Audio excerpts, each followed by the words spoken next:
Welcome to the Future Christian Podcast, your source for insights and ideas on how to lead your church into the 21st century. At the Future Christian Podcast, we talk to pastors, authors, and other faith leaders for helpful advice and practical wisdom to help you and your community of faith walk boldly into the future. Now, here's your host, Lauren Richmond Jr. Welcome to the Future Christian Podcast. Today, Martha Tatarnic welcomes Rob Hurkmans to the show. The Reverend Dr. Robert Hurkmans is a senior pastor at Trinity Anglican Church in Streetsville, Mississauga. He is married to Sally and they have 4 daughters. Rob recently completed his Doctor of Ministry degree in Leadership Development from Tyndale University. Rob was ordained with Martha Tatarnic 20 years ago in the Diocese of Niagara. One more thing, please take a moment to leave a review on whatever podcast app you're listening on and share this episode with a friend. We hope this episode helps you lead your church into the future.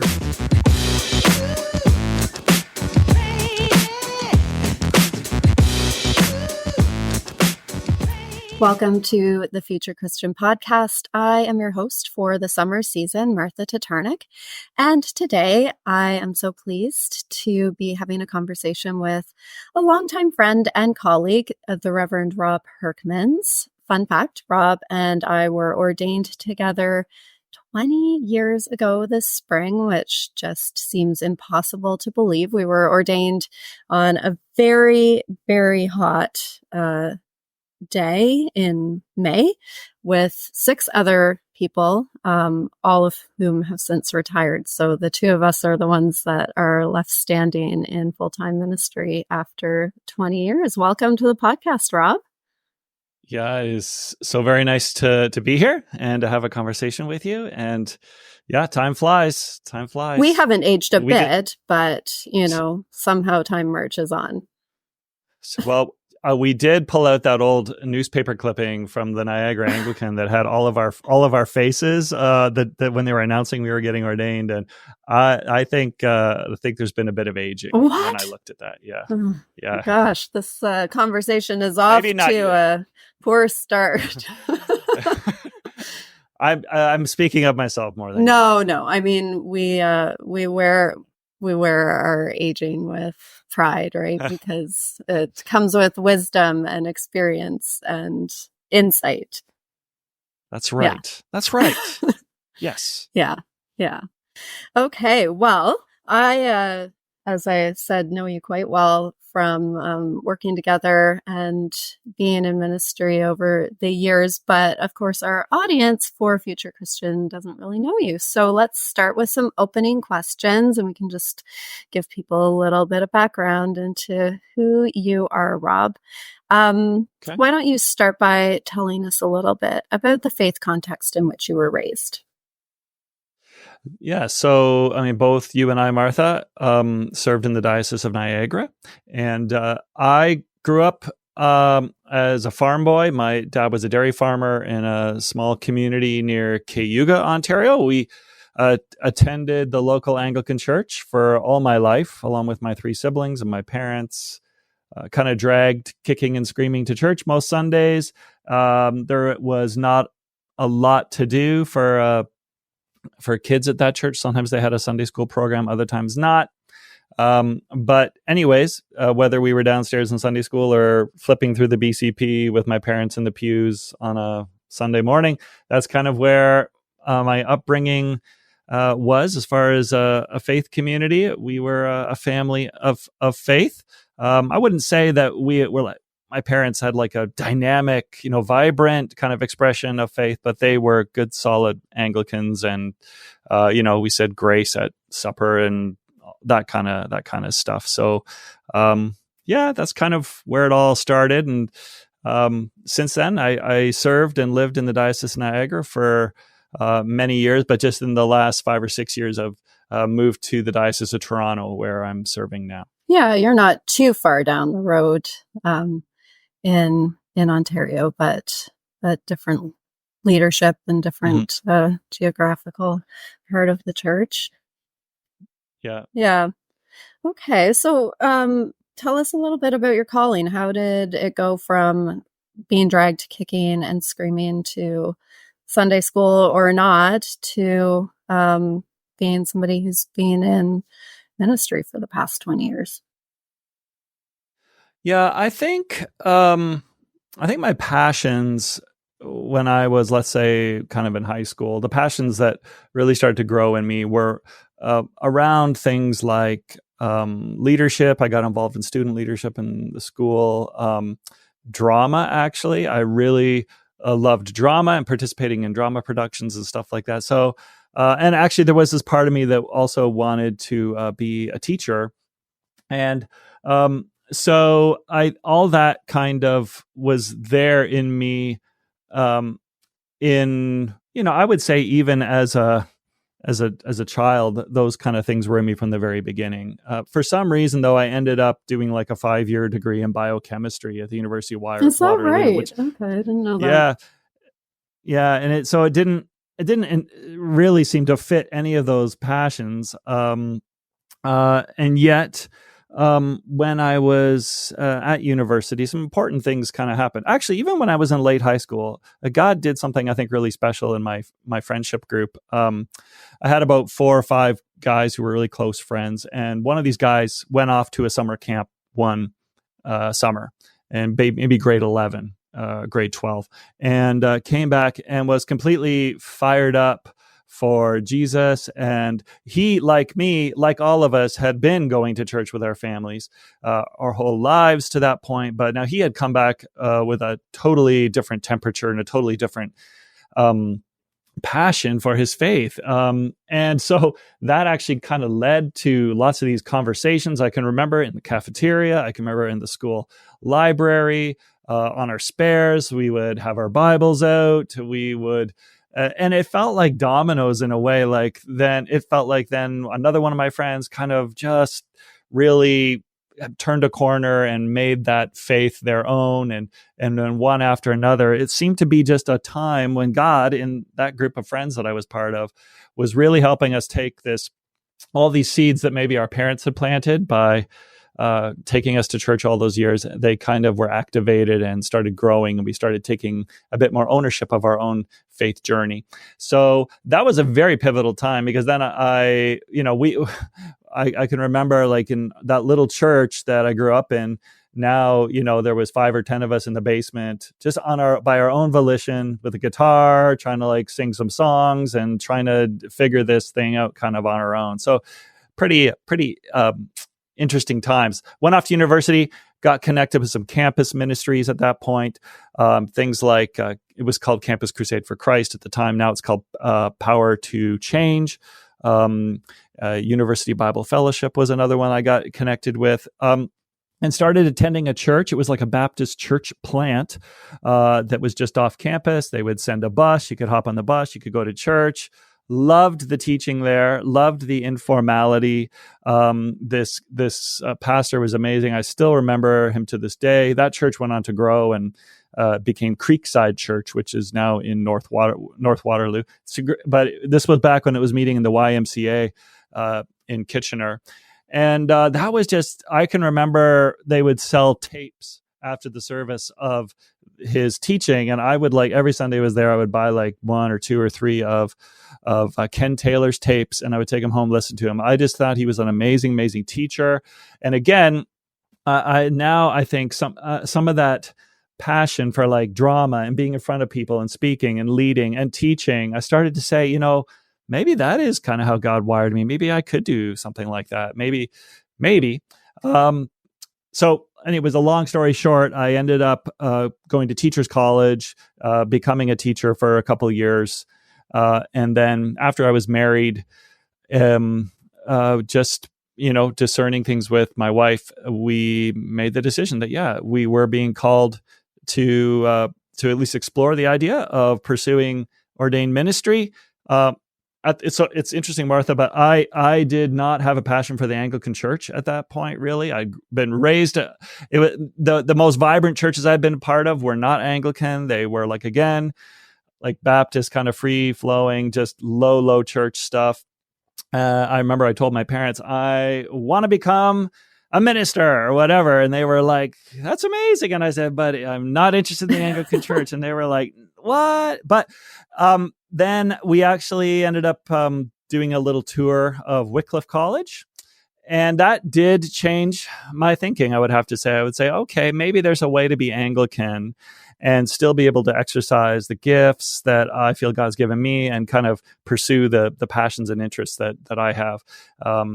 So that led to me going to Wycliffe College. And I can't remember exactly what the question was, but that's kind of how I ended up slowly over time through some various experiences kind of feeling ultimately called to ministry. Wow, that's amazing. I want to put a pin in that piece around, Anglican and then your experience of vibrant, flourishing churches in other denominations, because I do want to come back to that piece. I think that's an interesting part of how you've been a blessing to the Anglican Church, frankly, and why I've really valued our collegial relationship over the years. So definitely want to follow up on that. That's it's so interesting hearing your story, because like there's so many components that are so similar to mine and some parts that are really different. Like I also grew up in a very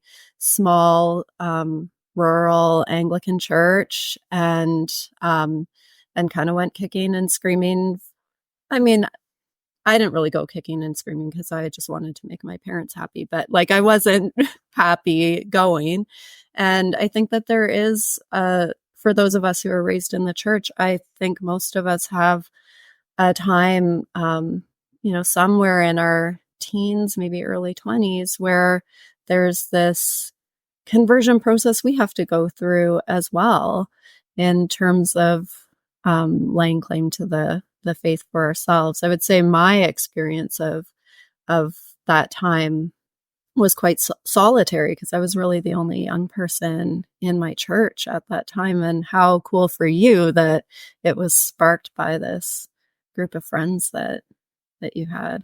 When you went through that process and kind of made this faith your own, was it strictly within the Anglican tradition, or did you too need to experience faith in another context or something in order to kind of have it really? Yeah, so that's the other difference between our journeys, is like the Anglican Church was really my formation ground through and through. And I say all the time, like I do feel like that particular combination of Anglican charisms is what allows me to be a follower of Jesus. Whereas I feel like, you kind of bring these other charisms into the Anglican tradition in a really neat way. So you don't feel a tension between, because I still feel a tension even to this day. I think I felt a tension during that kind of coming to faith moment about, I don't really feel like I fit here. This is kind of more, and that was like a tough tension to navigate. I still feel like in my ministry today, that tension has not gone away. I still struggle between the traditional expression of our church and where I am right now, which is very kind of let's come back to that, because I really want to dig into that a little bit. And just as a short answer to your question, no, I don't really. I feel lots of tension about life in the church in lots of ways, but for me, like the particular expression of Anglicanism definitely works for me as a follower of Jesus. So why don't you just share with our listeners a little bit about where you serve right now, because you've been there a couple of years and it is a bit of a unique expression in the Anglican Church. Yeah. So after going through 3 or 4 traditional church settings, I did my curacy at St. Luke's in Burlington. I served at a small church in Port Colborne, Ontario, and then downtown at St. Paul's for a couple of years. Toronto, now. Just, I find myself for our American listeners. St. Paul's Bloor Street. Yep. Anyways, now I've hung up the robes. I have taken off the collar, I've taken off the stole and the cassock and surplice, and now I find myself at a church called Trinity Streetsville, which they years ago, they even took the word Anglican out of off the sign out front. So anyone who's driving by this place would not say, "Oh, there's the local Anglican church." It's kind of it's a newer building. It's definitely a more, I don't know what to say, almost Pentecostal kind of feeling worship service. There's the architecture doesn't, at least inside, doesn't resemble a typical Anglican church. So it's a very different form of Anglican church. I would even dare say that I don't know that there's really many Anglican churches in the country that look and worship on a Sunday morning like Trinity Streetsville does. I mean, you would probably have a perspective. No, I think on it's that. pretty unique, honestly, in our country anyway. Like, it definitely has I think that there are churches that have adopted some of those components in our Anglican tradition, but I think Trinity's kind of led the way for a different expression of Anglicanism.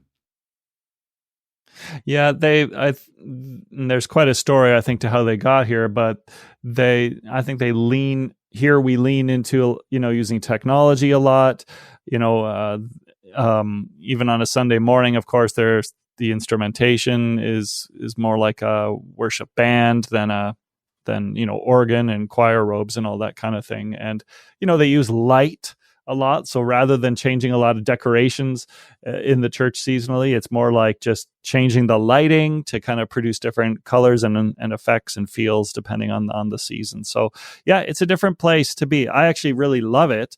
But I'm also aware that I'm in a kind of a different place than some of my Anglican colleagues. Mm-hmm. Okay, well, just rounding out our opening questions, and then we'll dig into some of these things in a little bit more detail.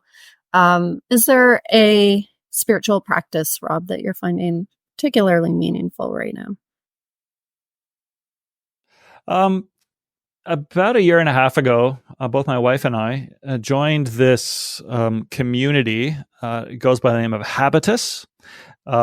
It's a community of spiritual practice where basically you adopt a rule of life and try to live according to that rule with both kind of individual, kind of personal spiritual practices, as well as they put you into a triad, what they call, so a group of three, which weekly you are supposed to gather and meet with your triad for, fellowship and encouragement. And then monthly they have what they call a commons gathering, which they'll have some teaching on spiritual practice, so they'll bring in a speaker. So we've been at this now for over a year, and it's challenging for sure you're often not practicing this rule as well as you would like to be practicing it. But I think the most beneficial part of that has been the triad, actually, for me, that I get to meet with these two other guys every week. And we talk about life, but we also talk about our spiritual life and how it's going as we try to live out this rule. So I'd actually encourage people to check it out. It's the guy who created it is named Phil Reinders, and he is a CRC pastor in Oakville. And he's kind of just trying to get this idea, this movement off the ground. But yeah, he's got a pretty good website. It's called Habitus. I wonder whether I could get him on the podcast. That sounds like it could be an interesting thing to share with our listeners.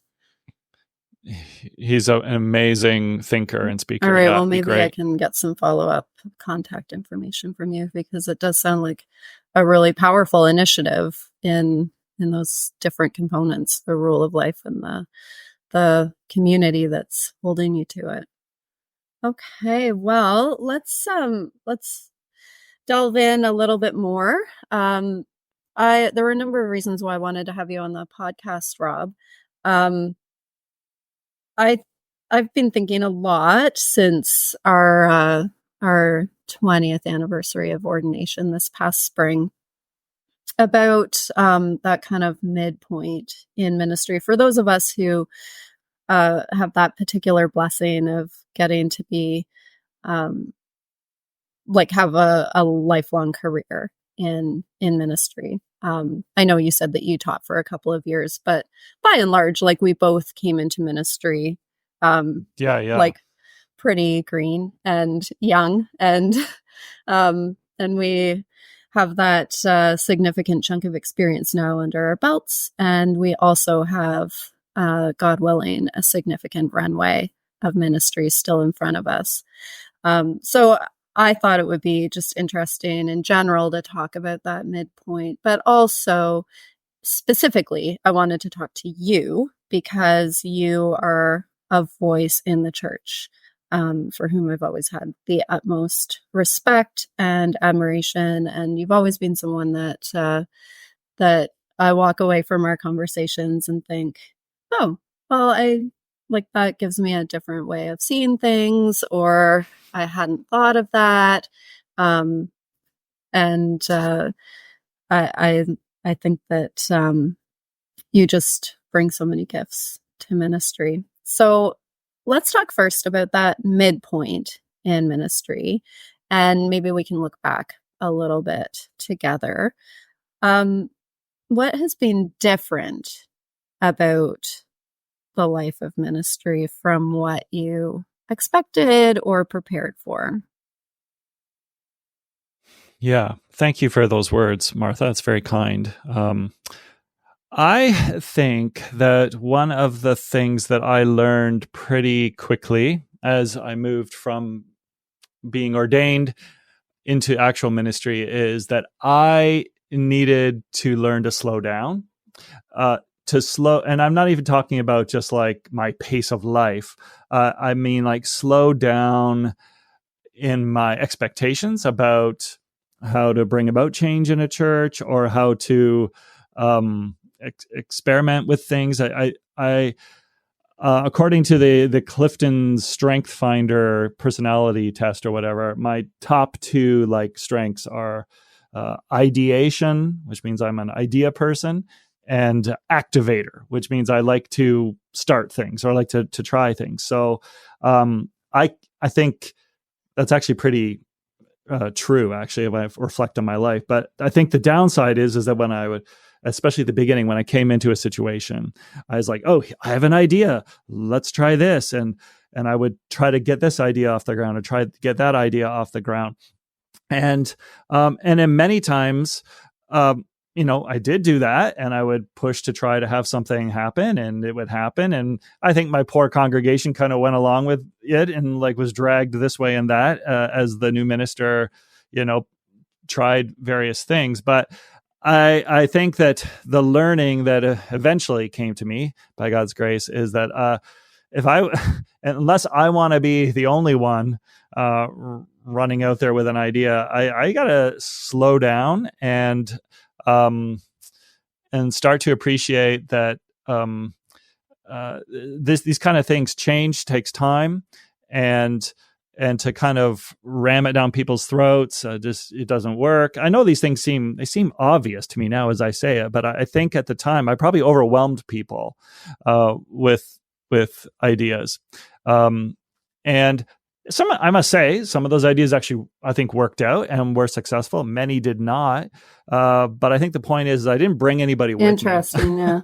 I just kind of raced ahead. And that actually can become a recipe for burnout, because if you got an idea and you say, let's go, and you run ahead and nobody's with you, then who's carrying it? Well, you are. And now it's up to you to kind of keep carrying it. And if you have lots of ideas, then pretty soon you're carrying a whole bunch of things. And that I think is a recipe for burning yourself out. So that was one learning, but I had another, but I don't know if you have any thoughts on that. Well, yeah, I mean, I really relate to that. I think the other piece about burnout in all of that is that, I really had to learn, how to not be just so personally invested in my ideas all by myself too, because then it hurt when other people had ways of making those ideas better, because it felt like I was just way too territorial about my ideas, I think.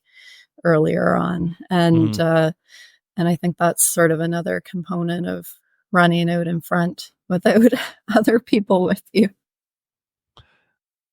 Yeah. Yeah. And I think related to that for me was I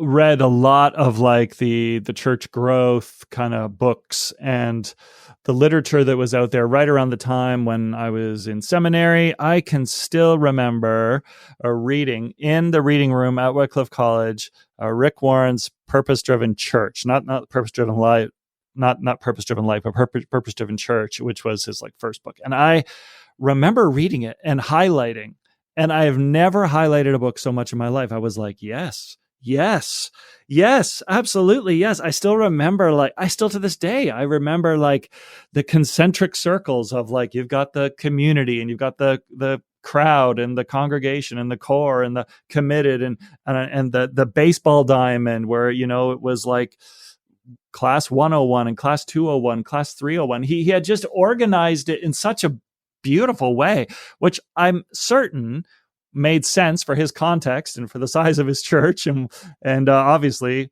I think was a very successful model for what he was trying to do. I'm sure lots of lives were changed with it. But that's one example. But I think there was lots of material like that I grabbed onto initially and said, ooh, this will work, or this will work. And I really wanted to kind of implement. And it kind of goes along with my desire to kind of try a new idea and to kind of race out in front of, but it's a little different. I think what I didn't appreciate was an obviously huge difference in context between where this literature was coming from, you know, mega churches in the United States versus where I was, which was like a pastoral sized church in Port Colborne.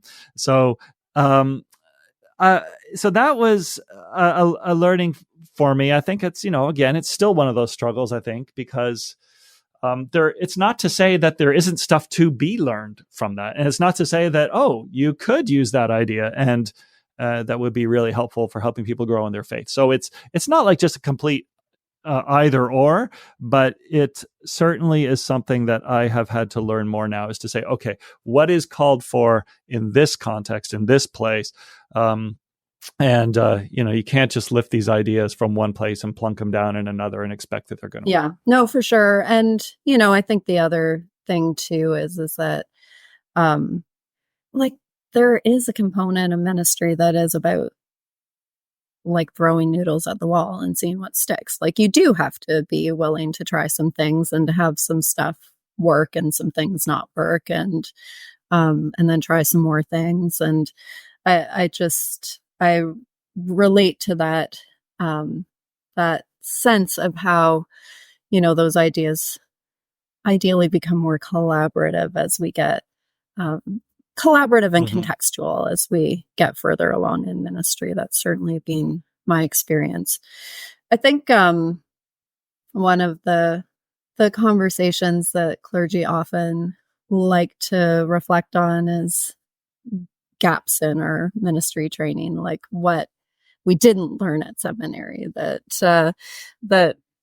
we just weren't prepared for when we actually got out into our churches. Do you think that there's like one or two things that you would have wanted included in your ministry training back in the day?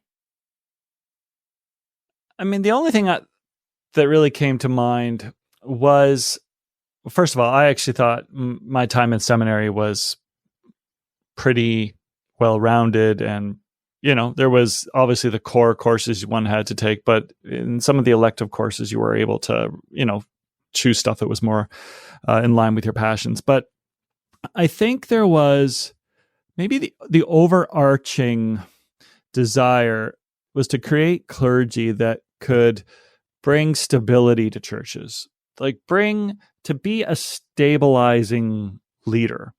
I think that there was, I can still remember Bishop Ralph, who ordained both of us. I remember, I think when I was going out to my first parish, his advice to me, I still remember, was he said, Rob, just love them. right? Just love them. Just all, and at that time, these were two churches who had just amalgamated, and there was a lot of potential hurt. And his advice is they just need stability. They just need someone to kind of help them heal and just go in and love them. And that's great advice. I'm not faulting that like advice love at all. is, I think that's, central to what we're about. Yeah, absolutely. And so, and yet at the same time, I think we know maybe it was because we were just at that tipping point in the life of the church 20 years ago where we're starting to realize that, what, we actually also need leaders who can change things or can lead congregations through change. And if our training is so kind of pastoral, which it needs to be, and so focused on being a stabilizing leader, which then actually, how do we destabilize a congregation in a way such that they can actually start to think about new possibilities? And I think some of the literature would say that that's how change happens in churches, is that a leader actually has to come in. And I mean, the best leaders probably balance this perfectly, but on the one hand, they're caring for these people, but on the other hand, there's a challenging presence, like a presence that is trying to destabilize, or trying to point out that this isn't working, or asking really tough questions, and then kind of letting the community try to figure out, well, how do we come up with solutions to that? So, anyways, I think that might be the only thing I would say about our training, is that perhaps they needed to equip us a little more on how to lead change in what we're changing times. Well, and that's kind of the fundamental reality, right? Is that there's a dishonesty in trying to be a stabilizing presence, because we're just not in a stable time. Like the church is not a stable institution in a stable world at this moment. So, I think that being an effective change maker is a pretty important part of our job. Yeah, because it's out of instability where, when you're knocked off balance, that's when innovation happens, right? That's kind of when novelty, or not in the bad sense, but new ideas get generated when things are a little off balance, and you're like, oh gosh, what are we going to do here? So, learning how to do that though is definitely a skill.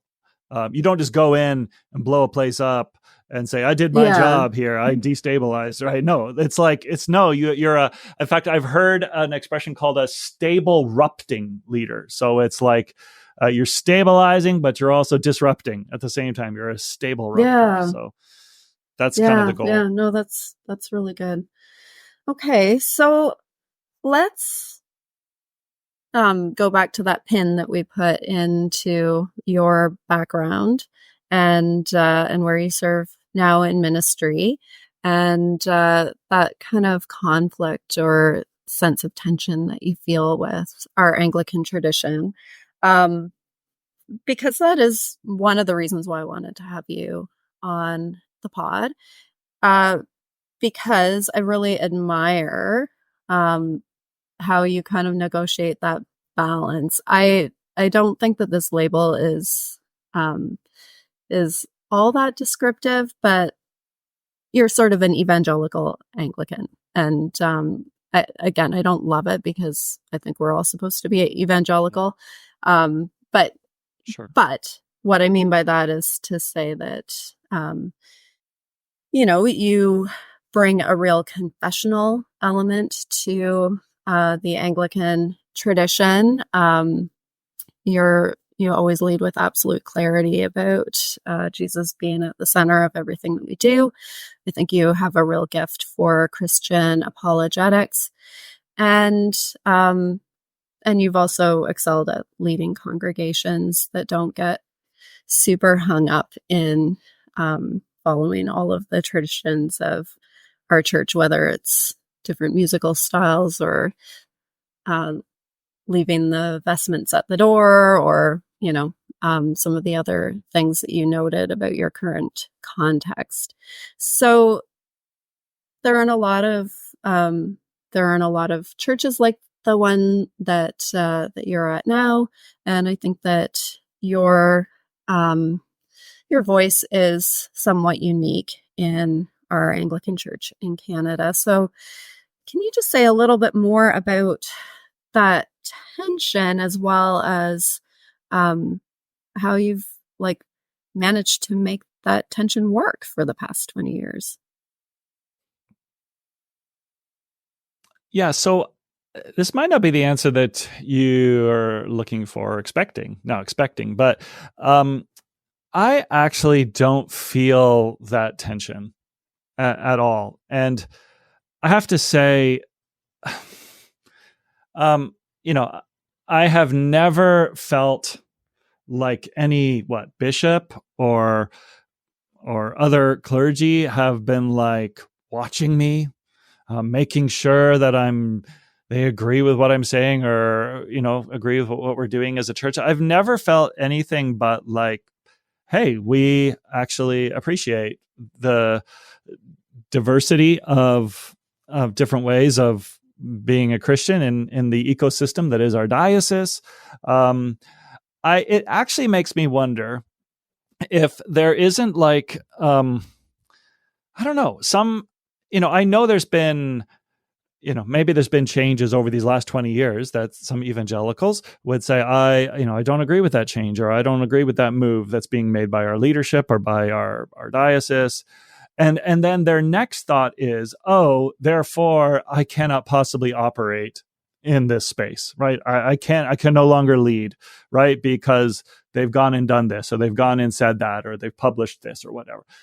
And I would say, yeah, maybe I also didn't agree over the last 2 decades with every, decision that was made by our bishops and leaders, but it never made me feel like now I don't fit here, or now I can't keep preaching this way, or I can't keep leading this way. And so I often wonder if there isn't in some people, and this is maybe some kind of a martyr complex or something, like that they're looking for that ditch to die in, and that they actually I've always had great relationships with my bishops. And I actually have a hard time relating to the person who would say, I'm an evangelical and I find it really hard to operate in this, culture we have in the church. I've just never felt that. I don't know if that makes any sense to you, but it's just not been a problem. No, I really appreciate that answer. I think that's really insightful. You did name some sense of tension at the beginning of our conversation. Was that kind of more around the liturgical practices of the church? Is that kind of where you feel more of a rub?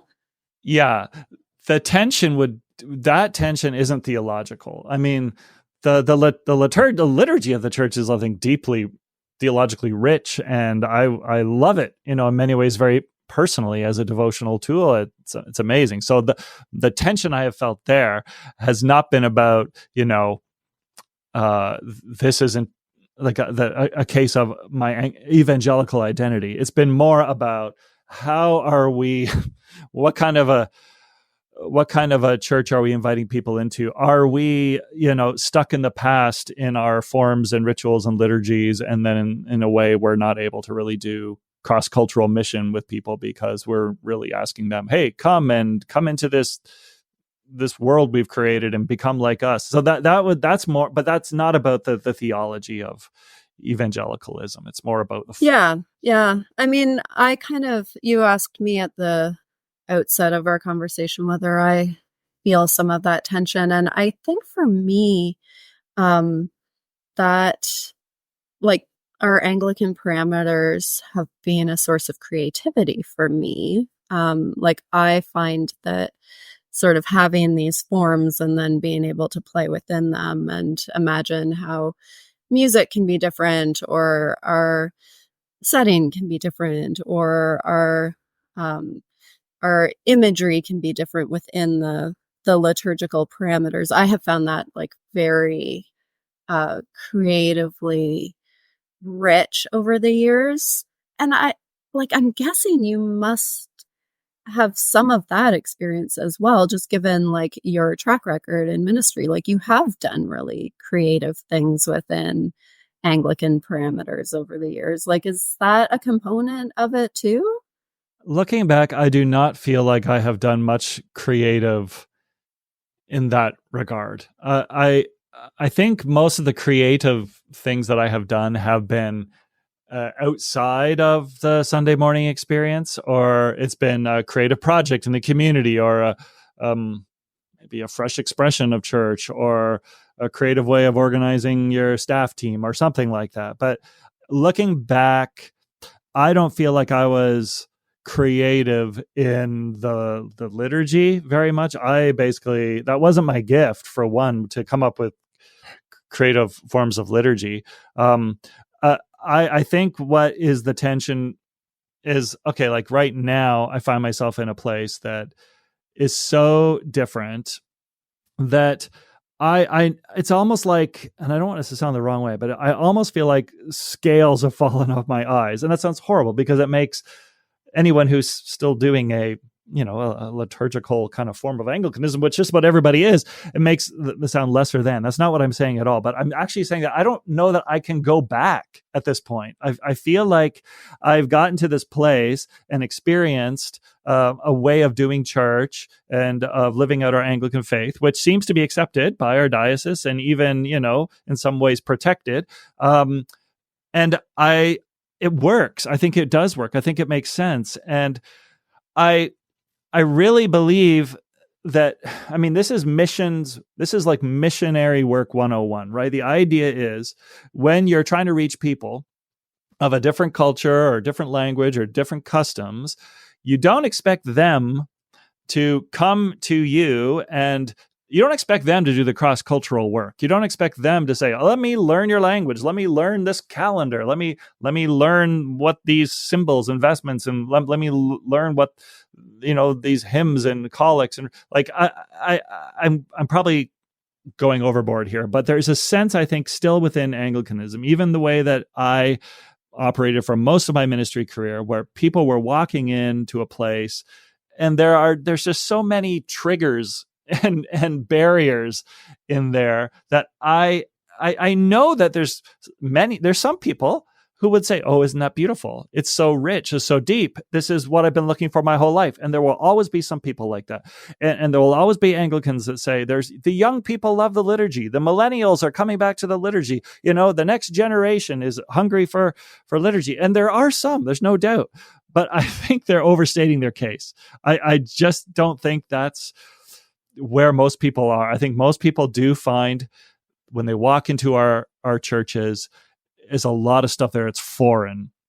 And rather, missionary work is what you do. You say, we're going to learn your language. We're going to learn your customs. We're going to learn the styles and the cultural aspects of who you are. And then we're going to find a way to incarnate the gospel, or kind of communicate the gospel in a language and in a way that is going to make sense for you, is going to help you be able to understand this. And I feel like what we're doing here right now is more of an expression of that than my previous ministry. Personally speaking, though, I just have to state this. I find the liturgy, my BCP sitting right here, I find the liturgy deeply rich and formative to this day. So it's not a personal like or dislike. I find it deeply rich, but I'm just not certain how it fits in with those who are seeking the church in the first place. Well, and I think that the ministry context in which you serve is such an amazing example of God kind of gathering up a lot of the threads of your life into a ministry context for which you are just extremely well suited. Like, I think when you were announced as the new lead pastor of Streetsville, like everybody went, yeah, that makes sense. Like Rob should be there, right? Like you're doing, like God is doing a really great thing in you in that church. Yeah, and I am definitely, though, the recipient of, I think, other people's hard work in that regard. Like I was talking about disruptive leadership, right? So I think everybody in Canada in the Anglican Church knows that, 25 years ago, Harold Percy was that kind of disruptive, stabilizing, disruptive leader that came in and, with the support of his bishop, really was able to do something very different. And it wasn't easy. And there certainly were people who didn't like it and all that. But, I don't know if I even have like the courage to do half the things that he did. I'm not sure that the times call for it, frankly, but yeah, I don't for a second. I've only been here 3.5 years. The Trinity Streetsville has, what it is, has very little to do with me at this point. I'm actually kind of just being evangelized by it in a sense as I serve here. That's a good example of God's grace as well. Absolutely. So like 20 years in, as we're just kind of reflecting on the present at the moment, like how do you stay fresh in ministry? What keeps you renewed, hopeful? What gets you up each day? I still do love getting up to come to work every day. I really, really do. I think part of what makes that happen for me is I really love the people that I work with. I love the staff team that we've built here at Trinity. I think they're all like such talented people who bring gifts that I just don't have at all. I mean, going back to how I started, many of us in our first church, we were the ones who kind of knew the most about everything. We knew the most about tech. We knew the most about music. We knew the most about, preaching. We knew the most about pastoral care. We knew the most about the finances, whatever, right? I guess I'm just right now, I'm in a situation where I'm just deeply, deeply aware that everybody around me is so extraordinarily talented at their jobs that my role as a leader now is something totally, totally different. So I think that is one of the things that energizes me the most is actually coming in and getting to work alongside these folks. If I'm honest. Yeah. I can definitely co-sign that. Like I think one of the most exciting things in ministry is like the many gifts, one spirit, right? Like that you really do have this incredible opportunity to behold the gifts of God working in other people, and to see how that makes amazing things happen. Yeah. So you asked the question, what kind of things sustain me in ministry? And I have to say that when I first got here to Trinity, one of the big gifts that was given to me is that our bishop set us up with a coach. And this coach met with us for an hour every week. And my coach, that lasted for 2 years. And I can just, if I stop and I think of the sheer amount of time I spent talking to that person about what I was going through and what I was learning and what I was struggling with, what was going good, what was not going not so good, that was like a huge piece of, I think, helping me get off to a great start here at Trinity. It was a real gift. I actually wanted to get it to keep on going, but I think 2 years was the most they were willing to pay for. But I was just recently thinking I should again enlist the help of a coach, because it's just so good to have somebody who's like maybe just a step or two removed from your ministry situation, who can kind of look at it with fresh eyes, look at it in another perspective. She was an amazing coach because over those 2 years, she got to know all the players, all the people. She got to know all the staff and what was going going on. And then every week she would say, how did this go? And how did that go? And how is so-and-so doing? And on like that. So that I think having that person in your life to check in with you regularly is key for going strong in this work we do. Yeah. And, I've had those coaching relationships at a couple of key junctures, like in starting a new ministry, but I also had a coach at a really critical juncture when I'd been here at St. George's for quite a while. And that was incredibly helpful too, just in terms of getting out of any ruts that I was sort of finding myself in, and just rethinking the dynamics and the organization and that kind of thing. So I would highly recommend those coaching relationships as well. Mm-hmm. When we got together with the parts of our ordination cohort that we were able to round up to have a little anniversary celebration in the spring, I was really interested to hear your thoughts about the future of the church and what kind of leadership model is needed for the church today. You said to our group that your picture about that leadership model has really shifted in the last number of years, based on that 20 years of experience. Can you share with our audience today just a little bit about that shifting picture?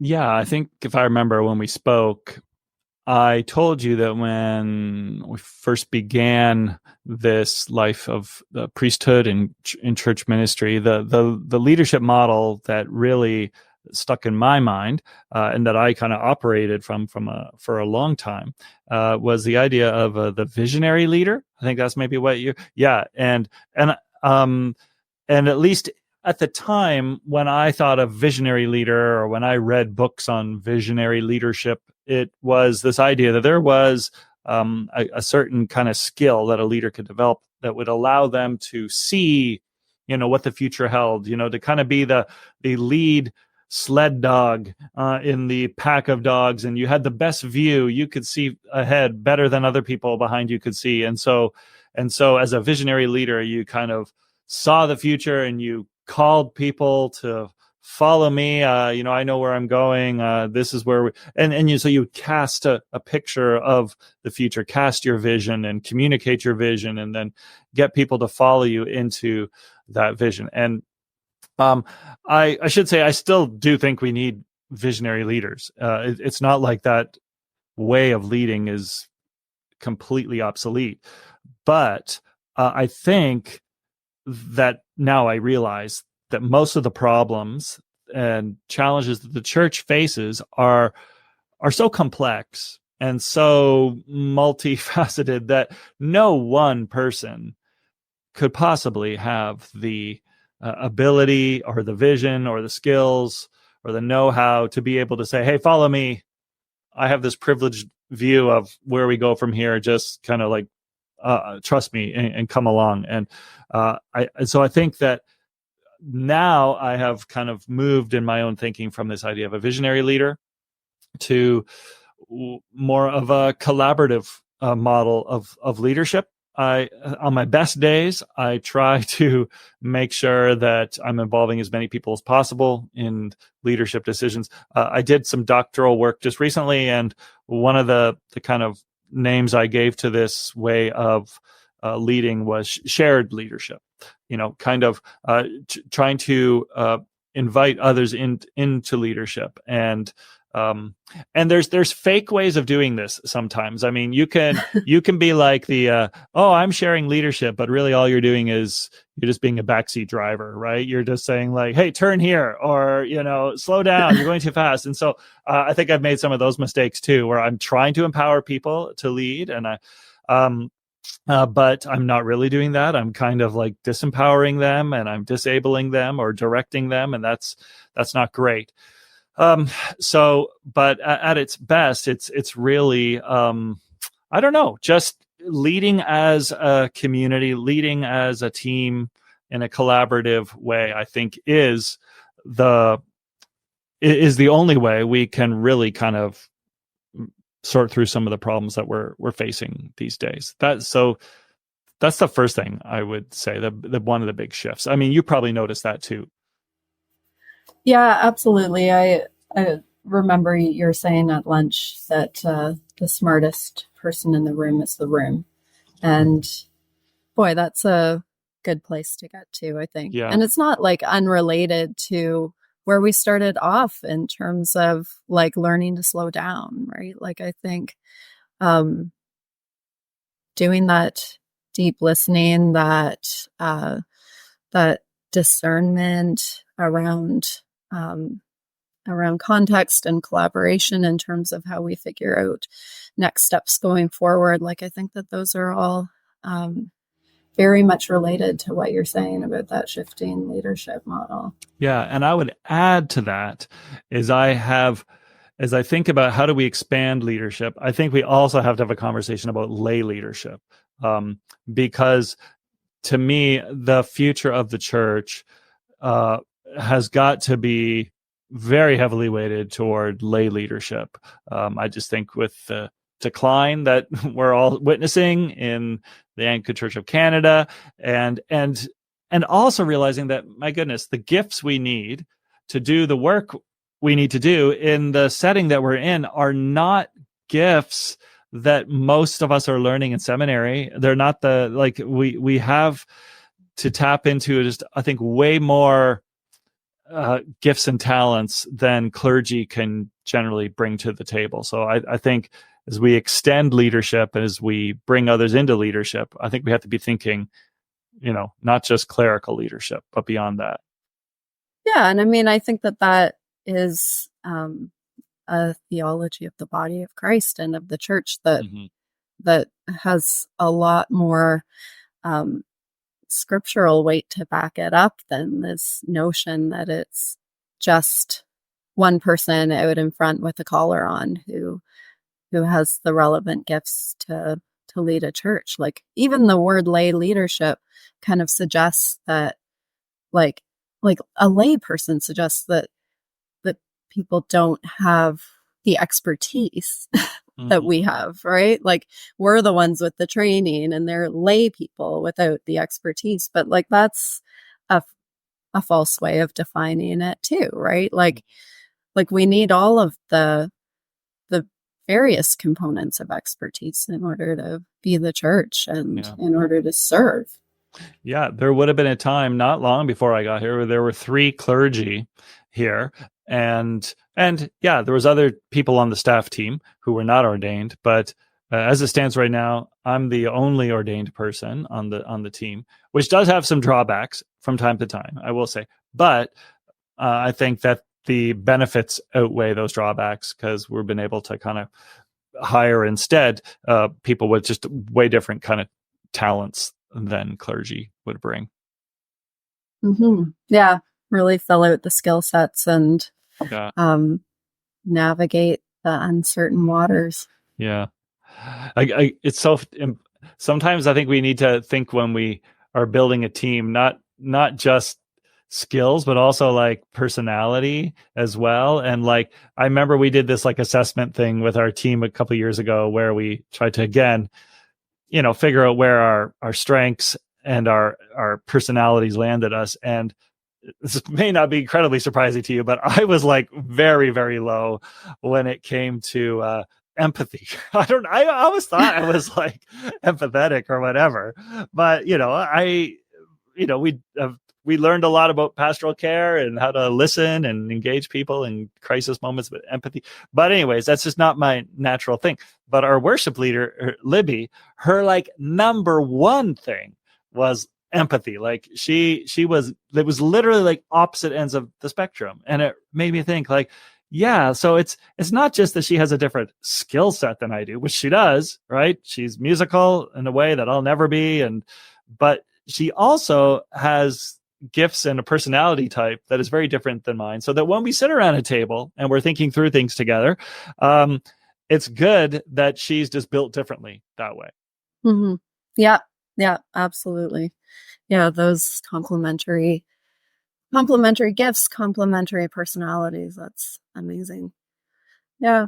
Well, thank you, Rob, for I know that we could probably just talk for a couple more hours about all of the things that we wish we had known 20 years ago and the things that we've learned along the way.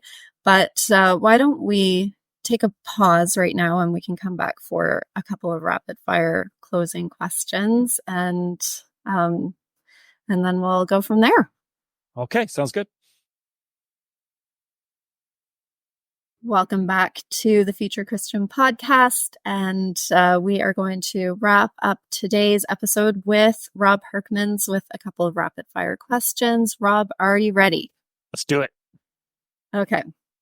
Well, if you could be Pope for a day, what would that day look like? What would be on your agenda for 24 hours? Oh man, that's not quite what I thought the question. Like for a whole day, what would you do all day long? I just thought of one thing that I thought, you know what, I would really like to do, but maybe I should have had a bigger vision than this. But anyways, here's the thing. Years ago, here at Trinity, the former pastor created this thing called the Institute for Evangelism, and it was like this kind of brand new way to help people grow in their comfortability with sharing the gospel with other people. Anyways, I think given our conversation we've had today and where we're at, I would love to create something and call it an Institute of Leadership Development or an Institute of Lay Leadership Development or something like that. Because I think for me, I think that's where it's at today, is building up new leaders and especially lay leaders. I think that's key to the future of the church. So that's where I'd put my energy if that's the decision I would make as Pope. Well, I don't think that that's lacking in vision at all. I think that that's a great way to spend your day as Pope. Okay, good. That's a good answer. And I should have said at the beginning of the rapid fire questions is that you can take these questions as seriously as you want or not. Okay. So, there's no wrong answer. Okay. All right, let's continue on here. So, who would be a theologian or historical Christian figure who you would want to meet, have supper with, bring back to life for a conversation? I mean, most of these people are way out of my league, but just this past Sunday, I referenced somebody in my sermon that I've referenced a few times, and that was this preacher by the name of Dr. Martin Lloyd-Jones. And the reason I find him fascinating is he lived for, I think he was born in 1901. He died in the early 1980s, but he was a medical doctor. So he began his career as a medical doctor and then transitioned later into being a minister. He, for 30 years, preached at the Westminster Chapel in London. He was a great orator, he rolled his R's. He was Welsh. He had, but this idea that he was both a doctor, so he had this science background, which I do, and he was also a pastor and a preacher, which we do. That I thought that's an interesting mix, and that'd be just wonderful to see how that played out in his own ministry. Okay, good answer. And one that we haven't had before. Sometimes we have repeat answers on Future Christian, but I have not heard that answer before. That's good. Have to look him up. What will history remember from our current time and place? Well, there's no doubt about it that the current moment we occupy, Martha, is a time of decline in the Anglican Church as we know it, and kind of the end of maybe a period of Christendom as we know it. And so we get to actually witness this happening, whether it's by 2040, as Neil Elliott says, or not. But there's going to be some big changes that we're seeing, and I can't help but think that's what people are going to look back at this period, not only to say, hey, it was during that period of time that the kind of institutional church, like Anglican Church, really, really lost a lot of members. But hopefully it's also a time where they look back and they say, and as a result of those changes they saw, there were these beautiful and innovative ideas that came out of the ashes that planted seeds for the future church.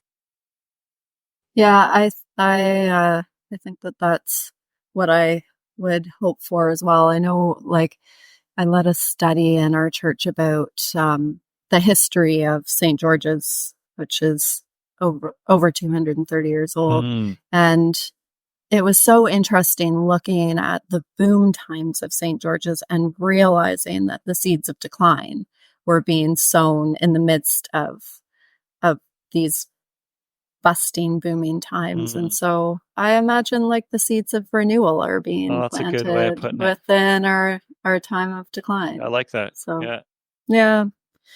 What are your hopes for the future of Christianity? I imagine this answer might be connected to the previous answer. Yeah, I think a renewed investment in lay leadership. I think the future of the church is going to be less clerical. And so I hope that, again, our church leadership kind of gets ahead of that and starts to kind of create and train and form Christian leaders who can, just create different expressions of church in their neighborhoods, in their coffee shops, in their libraries, in their, gymnasiums, in their living rooms, whatever, again, it's maybe not as heavily hierarchical or clerical, but just, kind of a new underground movement of lay leadership that plants those seeds of renewal that we were just talking about. I think that's the way it has to happen. So that's my hope. That's your hope. That's good. Well, as I said, I feel like I could chat with you for a couple more hours, and probably our listeners would love to hear more from you as well. So where can people go to find out more about you? Yeah, I think you would just go to our website, trinitystreetsville.org, or to our YouTube channel, which is, you just search for Trinity Streetsville there. I did mention that I just completed a thesis on some of the stuff we talked about today. We did reference some of it. And so if you Google the leadership development road trip, I think it'll come up.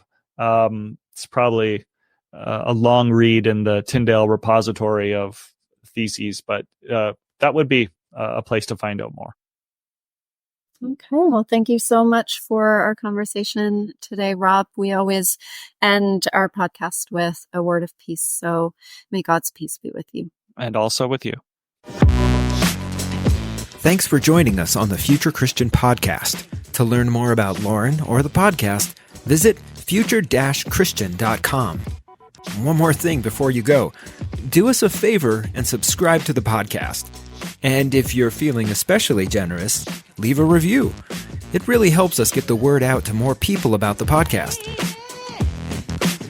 The Future Christian Podcast is a production of Torn Curtain Arts and Resonate Media. Our episodes were mixed by Danny Burton, and the production support is provided by Paul Romig-Levitt. Thanks, and go in peace.